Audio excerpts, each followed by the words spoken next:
Well, who doesn't love rich blue British lavender? For the lovely flowers, which are much loved by bees and butterflies and by humans and by perfumers.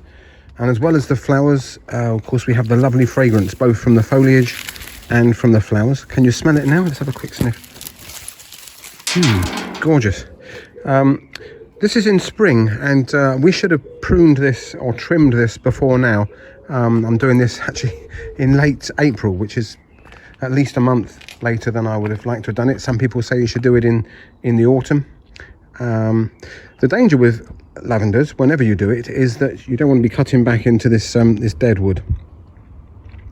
You can see those dead stems there, because that's not likely to break any new growth. If you look more closely there, you can see there's kind of new shoots just kind of trying to shoot out there. So all we're doing when we trim is really just we're tidying up. We're taking off last year's flowers and just giving it a nice quick tidy like this.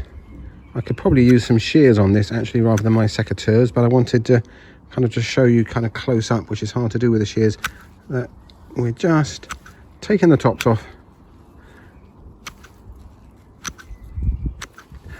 which will now, if you look at that stem there, you can see that I've taken the top off the stem there, and these shoots here will now go into overdrive and produce lots and lots of new growth. There's another example there where you can see where I've trimmed out the top, and those new shoots, even in the seconds since I've trimmed it, seem to be bursting into life.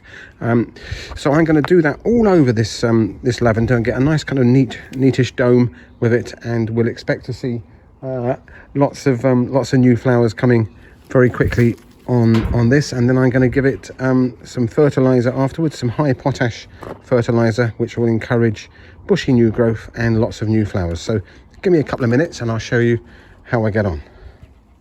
And there we go.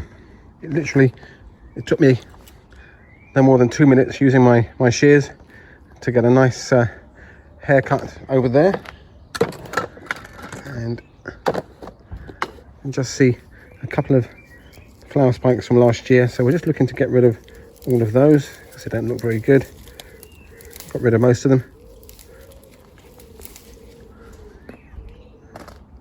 And that's all there is to it. Notice how we strategically place the wheelbarrow on the side of the plant as we trimmed it, so we can get all the trimmings, well, most of them. I'll quickly sweep those up. And we're doing this, as I say, in April. Probably early March would be better here in South Wales. It does depend a little bit where you are in the country. The further north, I guess, the later you could do it.